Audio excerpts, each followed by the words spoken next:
Hello and welcome. This is our Q&A session for writing sexual tension.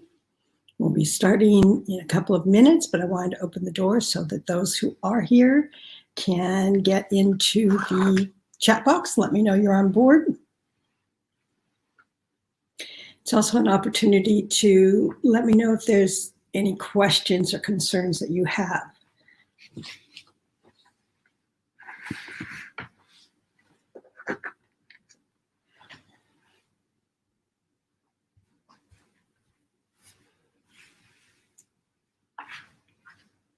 Hey, Aaron, which means it's 3 o'clock in the morning where you are. Thank you for coming on board this morning. Get extra kudos for that.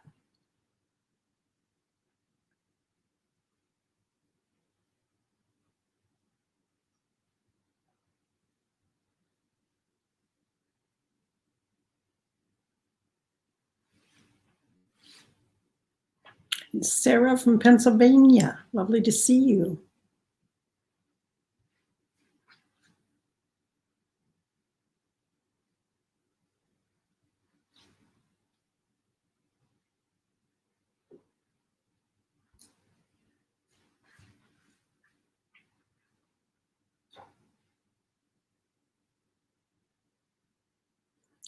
It almost looks like everybody else is sleeping in today.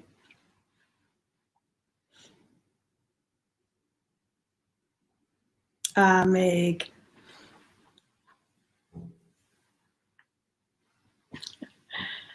So, Aaron, yes, being a pantster, but again, the whole intention was to let people know that you can use that, the process that we went through, as a revision process.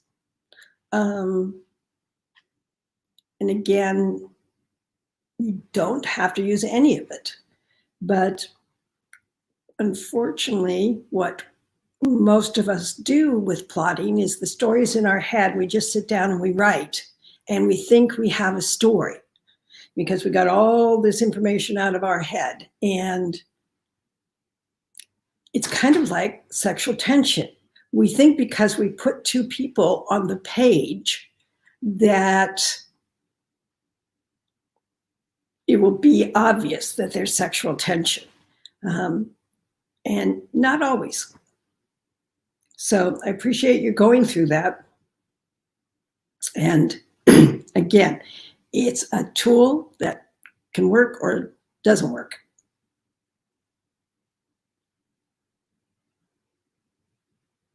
So Ginger's down there in Florida doing hurricane prep. We got Hillary from New York and Donna, who came through Fiona last night. Now, this is a kind of a conversation that you really need a bit of a context to, but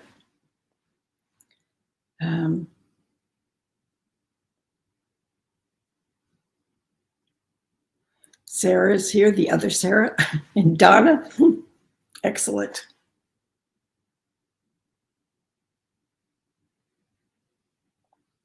I'm going to go ahead here and get started.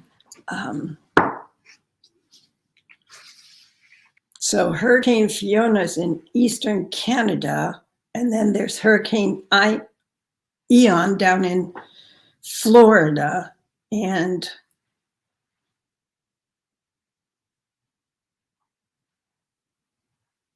I think Mother Nature is trying to get our attention because we've been ignoring her for too long.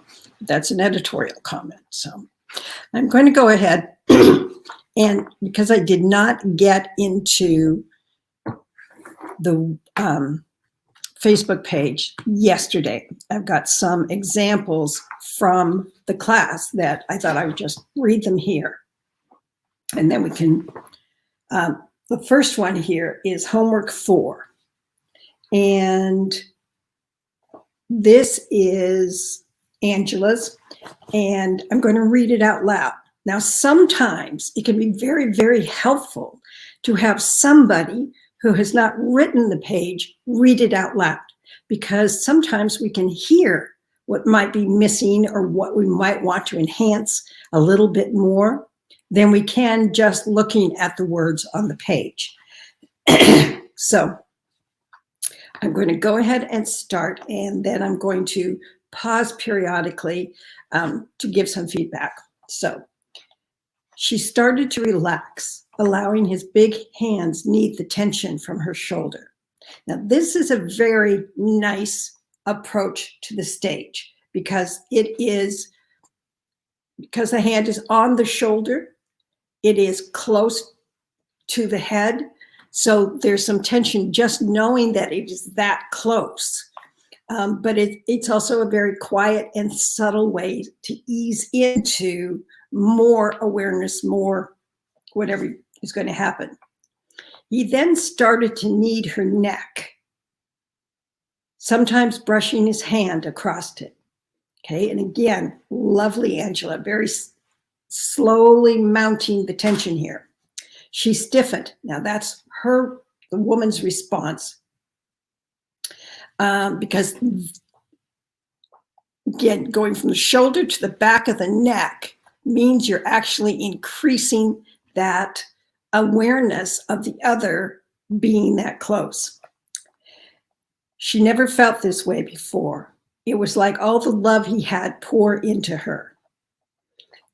Wonderful emotional response there.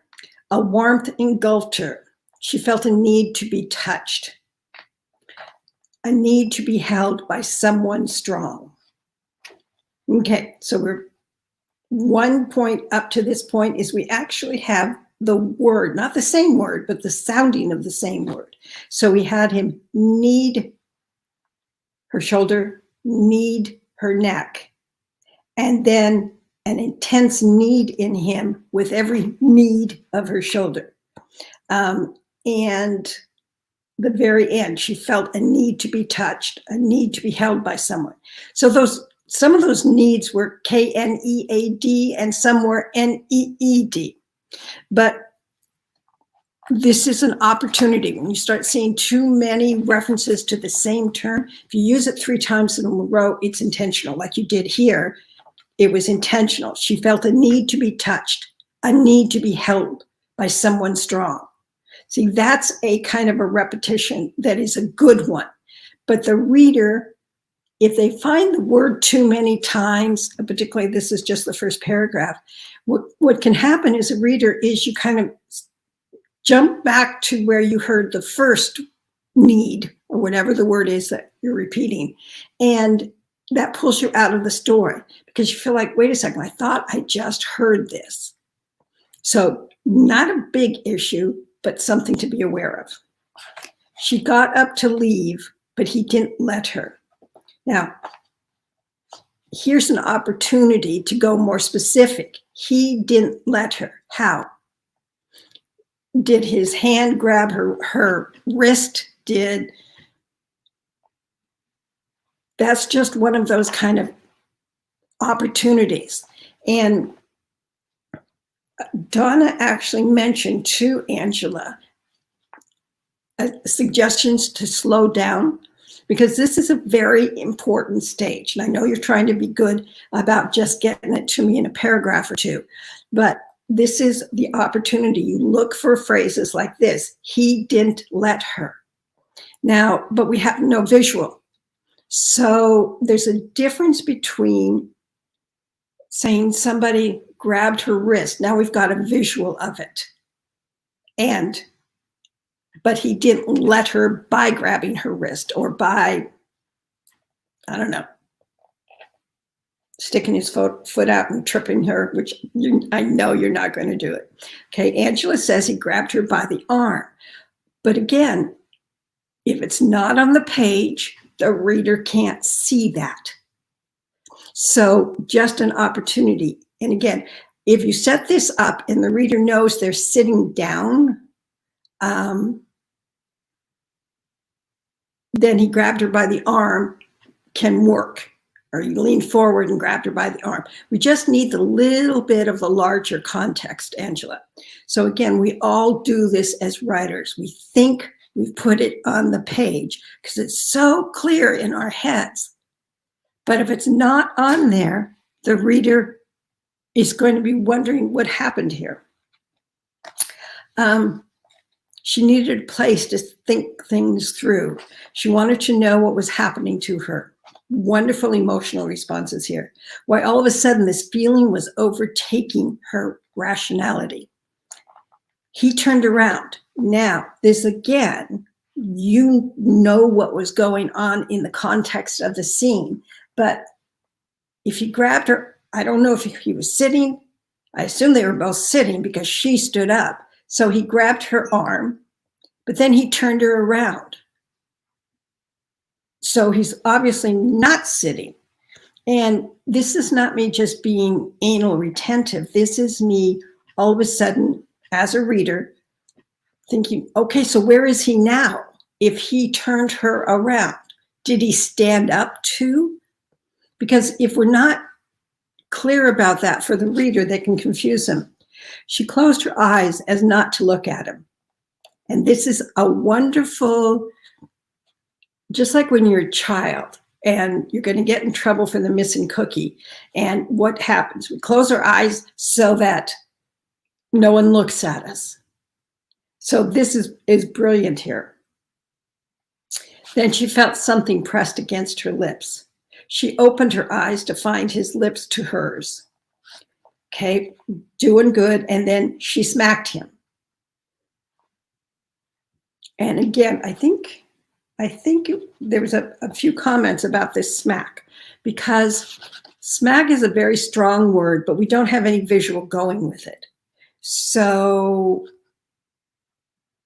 it's one thing to say she pushed him away with the palm of her hands, but she smacked him. Did she smack his head? Did she smack his arm? Did she smack his chest? We need a little bit more, because again, you as the author know what you're seeing in your own mind when you saw this. That's what you get for taking advantage of me, she said. He pulled her closer to him, going by her body language and what it was telling him. Now we shifted point of view here. We had been in her point of view up to this point, but now we shifted to his point of view. Just be aware that every time you shift point of view, you're basically taking the reader out of one character's experience and putting them into another. And that is one of those places that it's easy to disconnect the reader at the same time. He tried to kiss her again, but she moved her face from one side to the other. Then the resistance stopped. She looked at him this time, not missing anything. He had a soft face. And what is meant by a soft face? When you use it, it's a great description, but this is the opportunity to show plus tell. So we see a soft face, but what I'm seeing in a soft face may not be the same thing as Corinne sees in a soft face, or that Aaron sees in a soft face. So these are opportunities to look at and see, how can you enhance that? What do you exactly mean by that? Not in a, I'm not asking for a point by point in his face, but what is it in his face that was soft? Love the next part. His eyes told the tale. A light dance in it. As someone who never experienced bad times. So a light danced in his eyes, or that just needs a little bit of clarification, but it's a wonderful specific awareness there. Like someone who has never been criticized. She closed her eyes once more, allowing him to kiss her again. The weight was excruciating. Once their lips were locked, as opposed to were locked, her knees, okay, and here's an opportunity again, felt like it was going to buckle beneath her. That can be part of your voice. And so I don't want to mess with your voice, but I do want to point out, for the sake of everybody else too, is that instead of that long phrase, felt like it was going to buckle beneath her, once their lips were locked, her knees wanted to buckle beneath her. See, that tightens it a little bit up and keeps, because it's tightened, it keeps the other tension that you're creating here. She knew she didn't need to worry. He held her tight. So, and then again, I think it was Donna who made some suggestions there. And Angela mentioned, I never thought about going that deep. It did not occur to me. This is what I came up with. It was a medium slap, not to take her lightly, and at the same time, not to scare him away.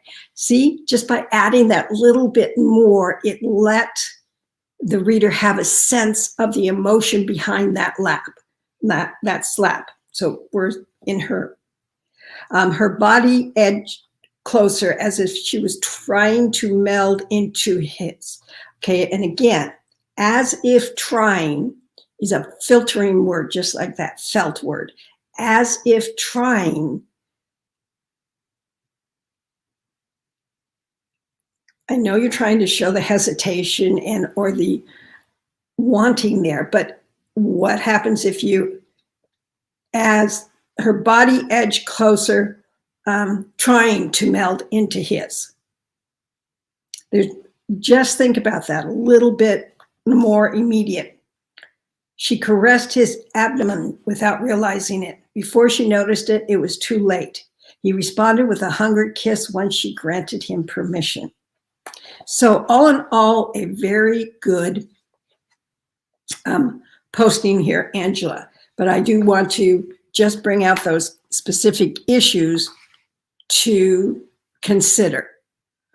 Don't have to take them, but this is part of, even as you're following the slow down advice, which I think was very good advice, you're also finding ways to tighten your sentences so that the tension stays tight, so it's not too slow.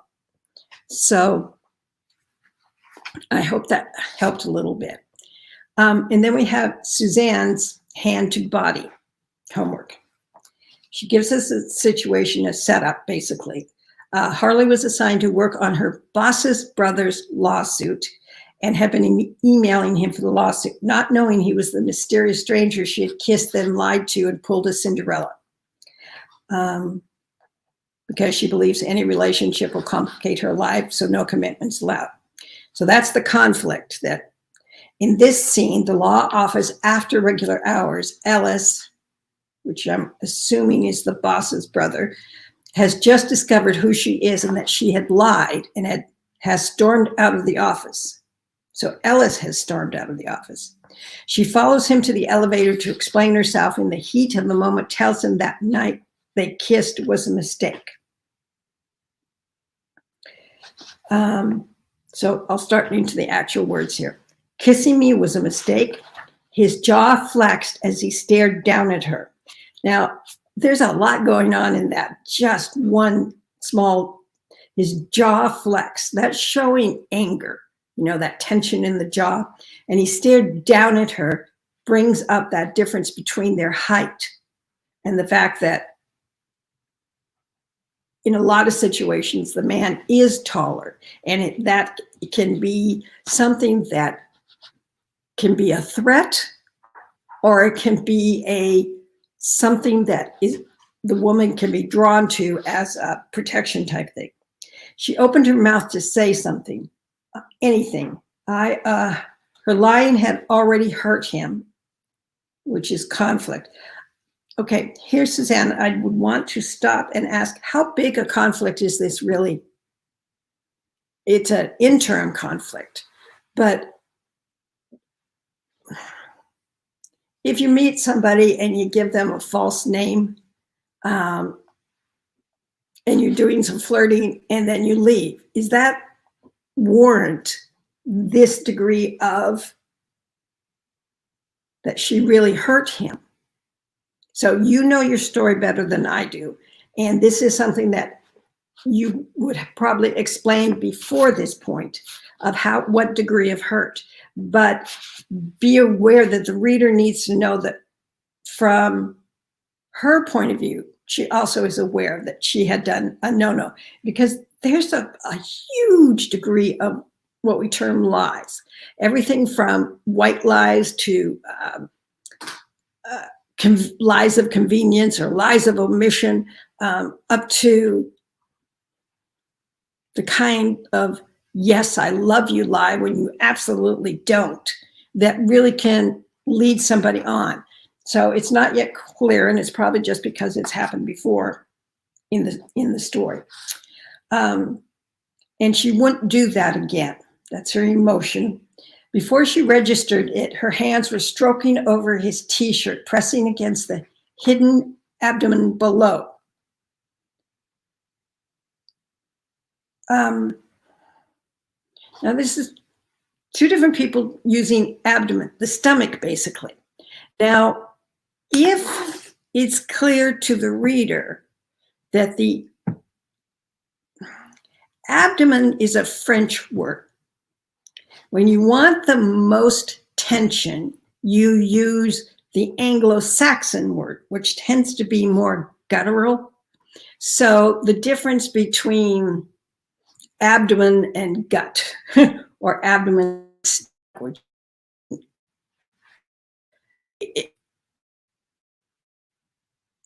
the way that we choose our words can impact the tension. So, and it's coming out in the next information that comes out with the male body. Think about it. The number one thing that you touch first, particularly, you don't go to the abdomen. Why? Because it's right near the genital area. That's low on the body. You have a tendency to go to the chest. You have a tendency to feel those kind of muscles or the high stomach muscles, as opposed to going to the abdomen. Just an observation, particularly if they haven't been doing some touching before. Strong and solid. That's the emotional response to the abdomen. He allowed her to rub her hands up his hard, broad chest. So she's going from the stomach up the body to the chest. The feel of his tan neck inviting her to tangle her fingers in his hair. This is specific awareness, the hair. But as I believe it was Aaron mentioned this, that how do you feel a tanned neck? And it's a small disconnect that you're focusing in this area of the body, and then all of a sudden you're focusing as if she can see what his neck looks like beneath his clothes. Now, if she saw him before that way, that could, and she referenced his tan body, you got it covered. But if not, just think she had up his hard breath, and instead of thinking about the neck, and there's a reason for this, think about his hair. What is the color of his hair? Or what is the cut of his hair? Is it longer? Is it wide? And then it inviting her to tangle her fingers in it. So that's the kind of a way to avoid it. The reason you might want to avoid that is because at the end of the next paragraph, he mirrored her movements with a calloused hand snagging her silk tank, his finger tracing the skin exposed by her low V-neck up over her collarbone. Specific awareness, very, very clear. The heat of his palms skimming her throat, melting her resistance. This is her emotional response. His rough grasp at the back of her neck yanked her focus to his face. Now, she grabs his neck at the end, he grabs her neck at the end. So what you're ending up having happen is a repetition of almost the whole sentence. Oh, yay, tech guy fixed things, so I'm not getting a suntan as I'm sitting here. So just something to keep in head. While she'd been exploring him, he had been watching her, assessing her every vulnerable reaction to his touch, which is an emotional response. Mistake or not, she wanted him to kiss her again. Now, you noted this as conflict, which it is, because it's like she wants this, but she doesn't want this. The elevator door dinged again and slid closed, pushing her even tighter to him. Not sure why the elevator dinging would push her tighter. So that just could be me. Pinning her between the cool metal door. Okay, now I see, with it closed. Okay, so what happened there is you had the reaction before the action. And by that I mean, if he pinned her between the cool metal door casing and his hot body first, that's the action, then the reaction was pushing her even tighter to him, gathering her even tighter to him. So do you see that, where you have and we have a tendency to do this because in real life, oftentimes we jump to the next without really analyzing the current. So that's just a issue that you can reverse. She struggled to get air, breathing in his clean, woodsy scent that made her just as dizzy as when his lips inched closer to her. The overwhelming buzz of the elevator alarm snapped her back to reality. Great way to break this, because this is what happens when you get to this stage, is that it gets harder and harder for the participants to stop. But if you have an interruption, and here Suzanne used the elevator alarm as the interruption, that can work very, very well. So snapped her back to reality, her job, and her boss. So it's a really good, this caused the snapping, so the alarm. This was her thought process: reality, job, boss. So that's where a 3-time repetition helps. She slammed her eyes shut. It has to be a mistake. Ellis dropped his forehead to hers. You're killing me here, Harley. His voice gritty with desperation. Okay, good stuff that you did not just said his voice, but you gave the reader the sound of that voice. That's really good. Begging her to reconsider. That's emotion. Yep. She knew because she felt it too. Not only are you Maggie's brother, she squirmed out of his hold. And again, instead of continuing to just use he said, she said, or no clue to the reader, here you use body, instead of a dialogue tag, she said, he said, etc., you used a action tag. She squirmed out of his hold. Now that creates the subtext to the dialogue. So she's not just talking, she's showing the reader her emotional state there. So that was excellent. You're a stinking client.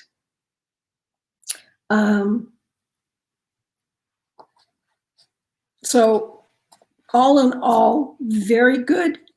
Few opportunities there. And then there was feedback to you about that tanned back of neck. I mean, think about it. Can you see my tanned back of neck? But if you had admired his tan before, drawn to it or something, or were surprised about it and drew the reader's attention to that, then you can, because that was set up as foreshadowing, then it can work here.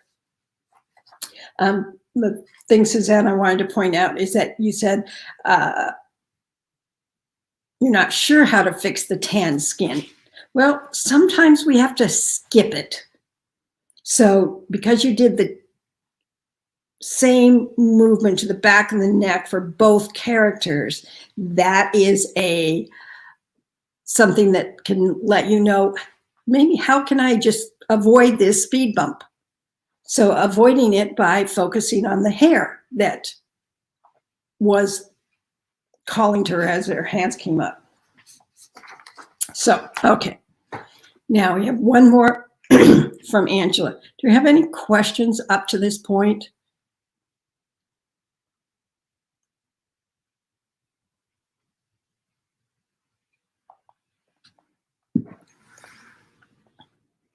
So if any of the concepts I'm talking about might be new to you, or how to use them, or you need another example. Okay. Thanks, Angela, for answering there. Okay.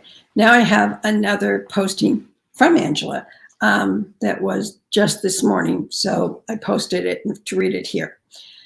This is homework number 5. She shoved him, it says into, but I would say onto, because otherwise it's like, you know, when you play with your siblings and you're young, you want to stuff them into the couch.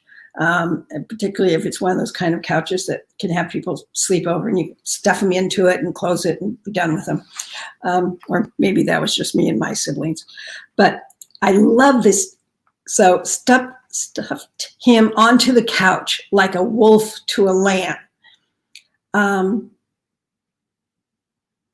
So she's being the assertive one here, and that's really refreshing.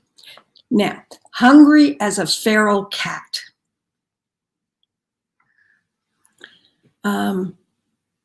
Suzanne, I'll answer your question here in just a second. Hungry as a feral cat. Okay, again, that's describing her. But this is what's called mixed metaphors. And I do this all the time. So I'm just bringing it up so someone doesn't catch you on it. You had that wolf to lamb imagery, and now it's a cat, a feral cat. When you start switching back and forth, the reader gets focused on the animal references and not what's going on. Because the next line is, he looked at her with the eyes of a kitten trying to escape the clutches of an overage cat. So you might have had a little bit too many wolf and cat descriptions here. Also, you had indicated hungry as a feral cat as awareness. Actually, that's not awareness, because if it was specific awareness of the touch or the body part, etc., we would be focusing on the cat, not him. So that actually is emotional response, that this is how she feels going after him. She slowly lifted her shirt, exposing her breast. Okay, is it one breast or breasts? Just a question here, because again, if there's something that's usually seen as a pair, or if the shirt is being pulled up for seeing her breasts, it's a different visual for the reader than one breast. Just be aware of it. He gasped, not wanting to look, but unable to pull his eyes away. Emotional response. Yes, very good. Emotional response there. Slowly, she knelt in front of him, taking his hand and placing it on her breast. Now here, breast could be a single. It was like hot molten lava pouring over him. Right now, so to shift point of view there, because we'd have to shift it for us to understand that's what he thought it felt like, unless she's seen something. Why? Why can't she be like other chicks, submissive to him, not the other way around? Okay, this was where I got lost. So going back, it was like hot molten lava pouring over him. So why does this character all of a sudden feel like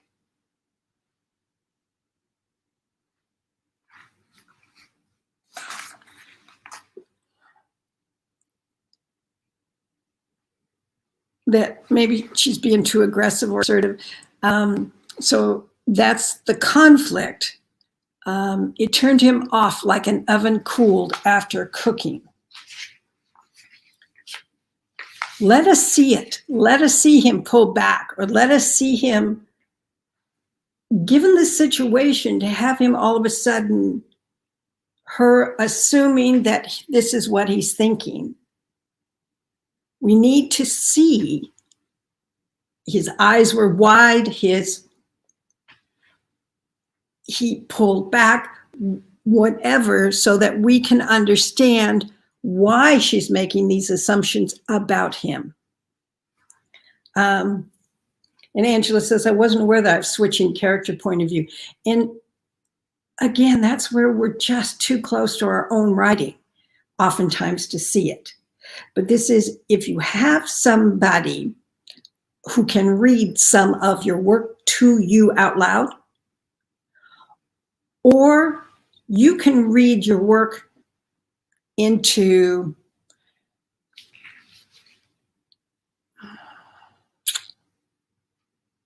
like, isn't there something on the computer that you can, honey? Yeah.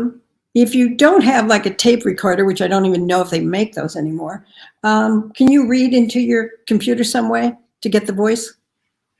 Yes, you can have, yeah, there are lots of recorders. Some of them are built in. If she's got a Mac, it's built in. Okay. Tech Guy lets me know that some machine, like a Mac, has a built-in recorder, but other things you can get an app for to listen. And you can catch that when you hear it, that you can't necessarily catch it when you're reading it. So yeah, like Aaron says, the Mac I know has a function. And if you have to, you could go in and... The most up-to-date version of Microsoft Word has a record to text built right in. If you're using Microsoft Word, Tech Guide tells me that the most up-to-date version of it has a function that it goes from Word to record. So you can hear when the point of view shifts, or if there's any other speed bumps in word phrasing. That's all. So this is where I think the best advice you were given was given to you by Donna. Feel free to slow down. Think about it, particularly as we get through from stage 8, 9, and further. You've got to feel it in your own body.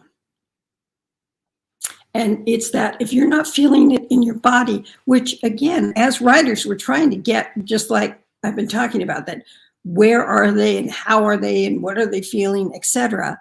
But then revisit and slow down and see if you are feeling it. So Angela says, do I go into setting? Well, you go into setting just enough. That's in setting in the computer.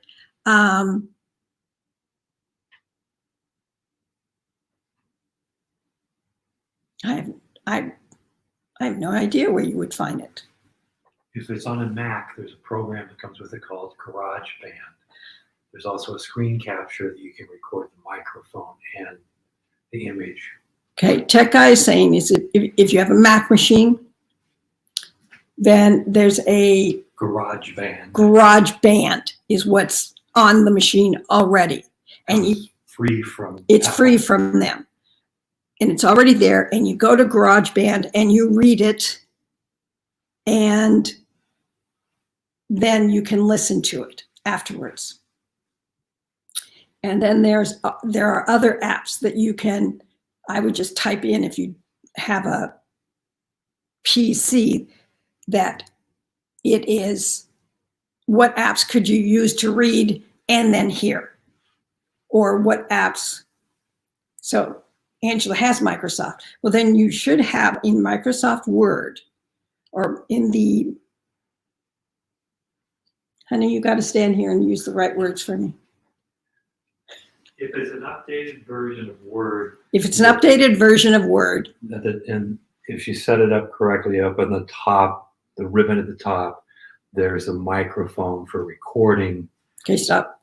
He says there's a ribbon at the top like Corrine said, there's a ribbon at the top of Word. the word, and There should be an icon for a microphone, there's an icon for a microphone, and you just click on it and it sets up. and you click on it and it sets up. If you can't Top find it, ribbon, find review, then read aloud. Yay. okay, yeah, and they can always Google it, And how to do it. Tech Guy tells me you can always Google it too. So how do you read and record to Microsoft Word? Should get you there. Yes, that will also eventually transcribe it if she wants. And from that point, it can also transcribe it. Good, we're learning all sorts of things here. So the point is that as we're writing,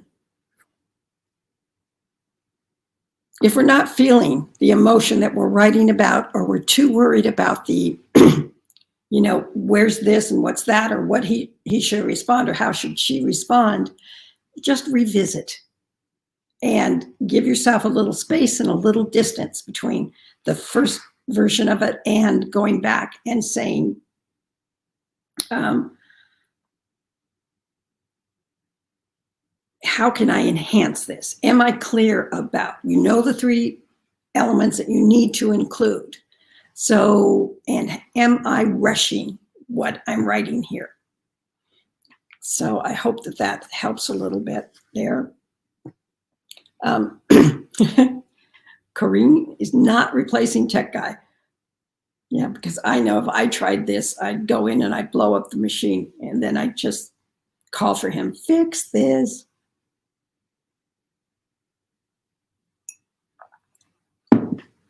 Yeah, the dictate button can, this is different than like Dragon Speak, which is something that you buy to talk into it, and then it transcribes. And I don't know, I try it and I confuse it, to put it nicely. So I wanted to discuss these, not to pick on Angela or Suzanne, but this is why in a classroom setting like this, where people are posting their stuff, you yourself can go in and say, this works for me and this is why, or this doesn't work. And I wonder why, and look for why it doesn't work. Because you can learn as much from each other as you can learn from me. Now there was a question about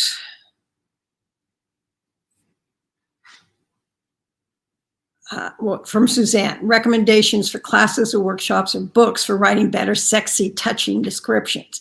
Sarah recommends one was I'd Give You My Body, How I Write Sex Scenes by Diana Gabaldon. And that comes in an ebook format. I haven't heard about that one, so I can't read it. Sometimes there's books that are simply, now there's a list that I'll giving out, and today's posting is going to happen tomorrow simply because teaching the other class and Tech Guy going off to doctors and trying to stay alive, I did not get everything done that I needed to. So, or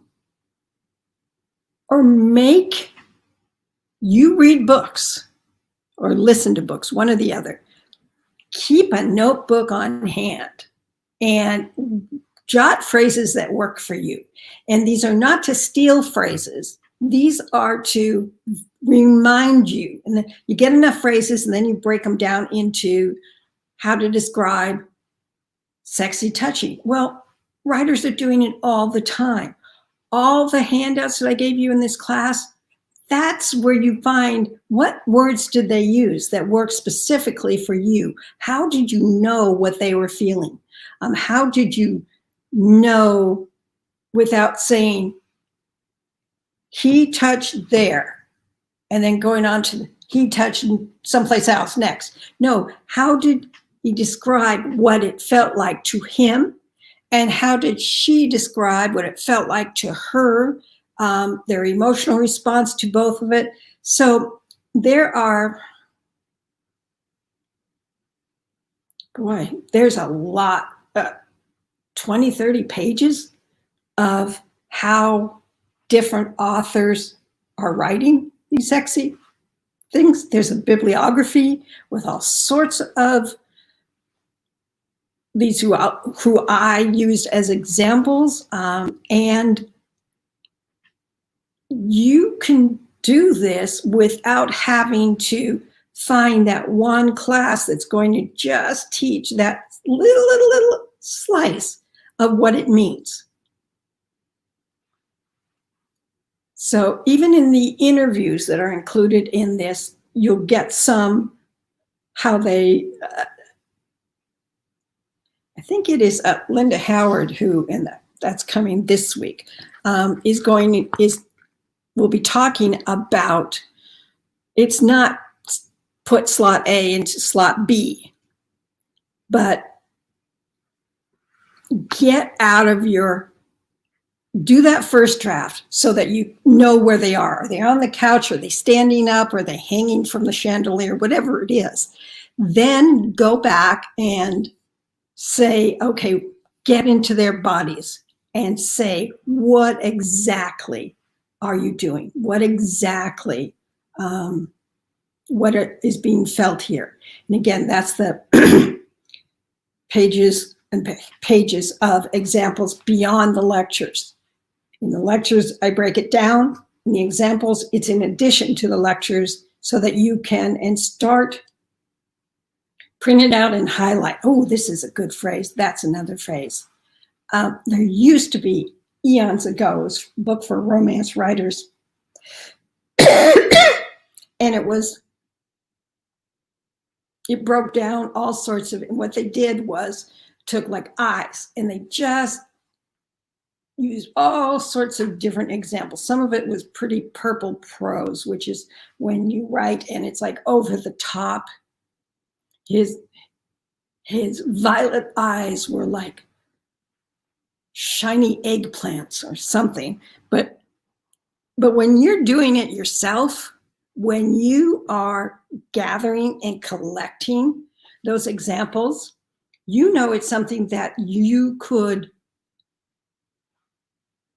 help you get into the mindset, help you get into, oh, I liked how she described it this way, or he described it that way. So how can I use that as a start point to think about this? Because you're waiting for someone else to tell you, and there's a huge difference between a writer who is writing erotica and someone who's writing sweet. So you have, if you take a class and someone is talking about writing hot sex, if that's not what you're writing, you may be getting targeted off into verbiage and descriptions that are not going to be applicable for your stories or your publishers, even if that publisher is you. So you want to be cognizant of that it's just not the words themselves. So go to your favorite authors and start looking at them. Go ahead and read for fun, but then read again for an analytical, this is powerful. I felt it here as I was reading. So what were they doing right here? They had probably slowed down. They had probably used sentence lengths to increase and decrease tension. They probably used a metaphor, just like Angela used that great wolf to the lamb. And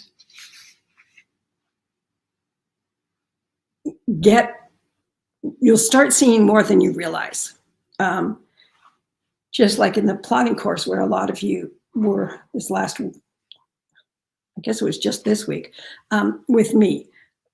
A couple of folks mentioned online, or maybe it was just an email directly, but they said, I went back and I read this, I was reading this author this week, and there was all the stages. There was everything you were talking about. And So that's what you've been given, the map in this course, what to look for and how to look at it. And now you will be looking when you read or reread, so that you can start forming your own decisions here. So other questions here? Aaron says, I've noticed that too. The stages are jumping out at me now. That's the stages that we were working on in the plotting course, the basic plotting course this past week, the past 5 days. So yes, and you'll find the same thing as you're writing sexual tension, is you will, and if you want to read it through the first time, this is where sticky or flags or post-it notes really come in handy, because you read it, stick the flag, stick the flag, stick the flag. And then that just tells you at the end, you know exactly where, this was stage 5, this was stage 10, this was stage, 7 first time, 7 second time, 7 third time. And you've started to create your own guidebook on how to proceed. So, any other questions here before my voice gives out? Again, today's lectures, etc., are posting tomorrow. And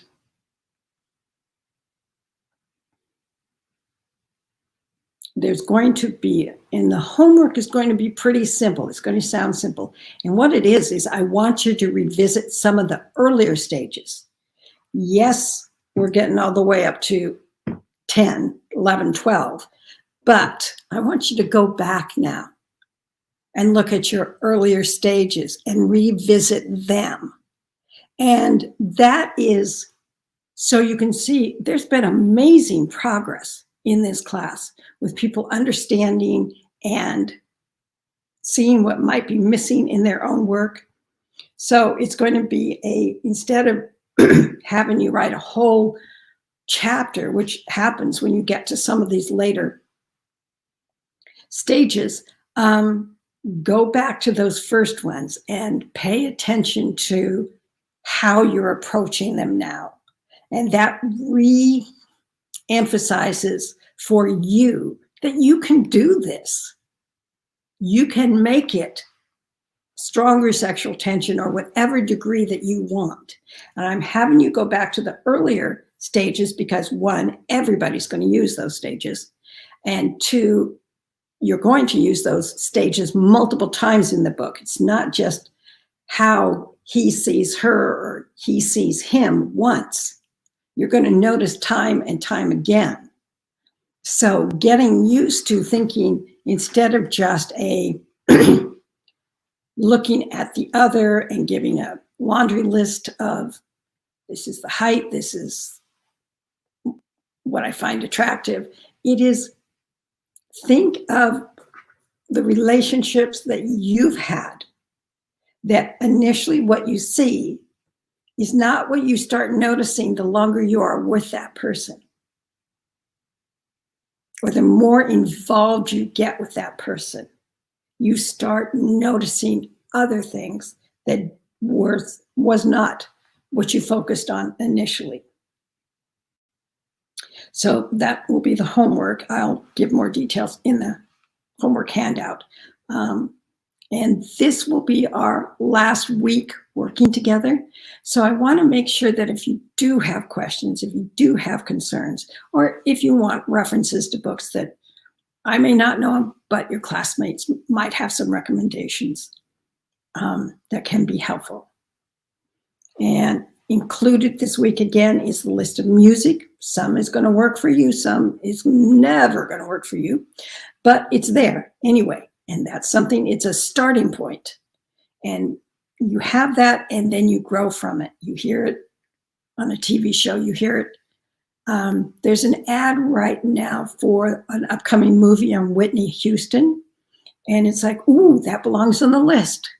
I don't think I got it on the list, but That's how you respond and build from what we've been doing and what you've been doing, working this month to keep moving forward with your learning. This was not the end all be all.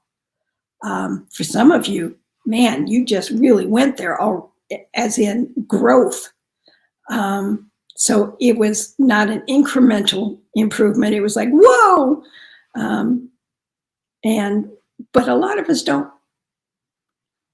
We need to play with it. We need to mold it in our hands. We need to try something and say, oh no, way too much. Or how can I enhance this? You know, Mary told me, look at this, look at this, look at that. So it's by doing that we actually start absorbing better. Because as long as we're just thinking about it in our heads, it's like, as long as we're just thinking about our story in our head, that's a whole different ballgame than when you have to actually, when you start putting it on paper and it's going, well, this is not sounding like it does up here. And that's the same with anything you're learning, whether it's your plotting or your understanding of hooks or your understanding of setting or your understanding of body language, getting in and playing with the concepts.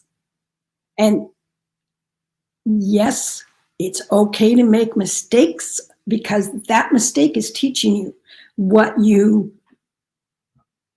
don't yet understand or it isn't working for you yet. So that's the opportunity there is, and you don't have to take one person's word for it. So it's not my feedback to you.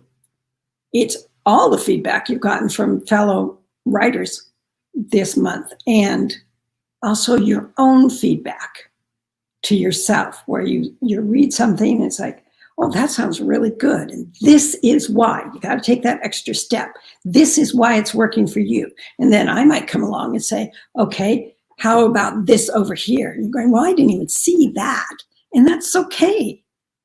But what you did is, instead of just saying, I like that, and stopping at that point, it's kind of like being one of those jumping horses. And it's like, oh, I want to jump, I want to jump, I want to jump. And they go up to the fence. And then it's like, oh, forget it. And you go back. Or it's like, I want to jump. But that's not the same as taking the action and doing the jumping. So that's what I'm suggesting, is that you do the jump. And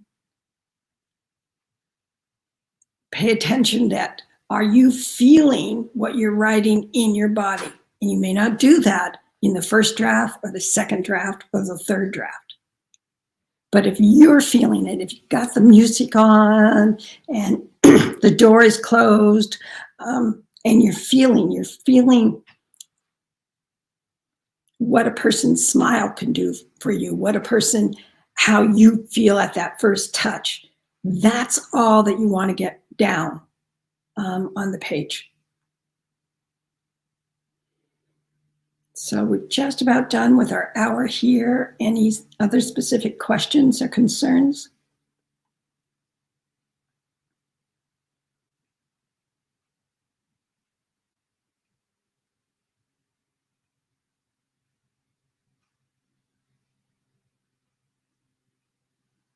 I know there's a time delay between my speaking and you're hearing what I'm speaking, so I want to make sure.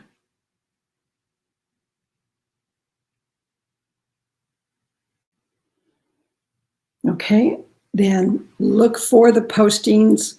If I can get some of it done today, I'll start dribbling it in today, but I will guarantee that by tomorrow, we will pull it all together and you'll have more lectures, not just lectures about the stages, lectures about what happens after, if your characters have sex, whether that sex is on the page or not, what happens after. And other awareness that you can have between two individuals. And so there's a lot this week. And Erin says there's a lot to take in. And I realize that. But I get excited, so I want to give you, here, have some more. Because what you need right now, Think of yourself at the beginning of this month, what you knew about sexual tension. And for most of you, at the end of the month, you're in a totally different place of understanding how to enhance that. And you're going to be at a different place in 6 months. You're going to be at a different place in a year. So the material is yours and the lectures are yours. You get to hear my voice. If you begin to feel like, I forget what Mary said, you go back and, oh God, yes, that's what she said. And it's kind of like, maybe not everybody experienced this, but I had nuns in my grade school. And it's like, even to this day, I have the nuns' voices in my head. So that's going to be the Mary voice in your head.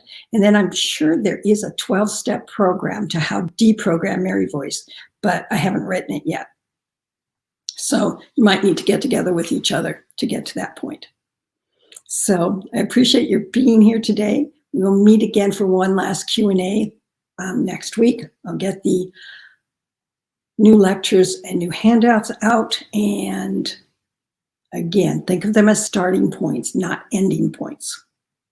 So I'm glad you're here. Enjoy the process of learning about the next stages, even if you're not writing the act of sex or some of these later stages, 10, 11, and 12.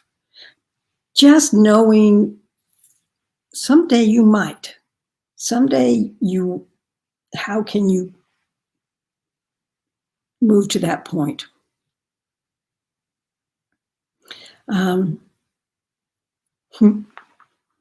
So Aaron, go back to bed. It's way too early in Australia time. And thank you very much, Hillary and Sarah, for the feedback. But I'm here to help you, and I want to make sure that you feel that you have more rather than less and are challenged, which to me is a good thing, is to challenge people to just push their concept of the craft and the act of writing and the storytelling to a new level. So thank you for being here, and I will see you next week. Take care.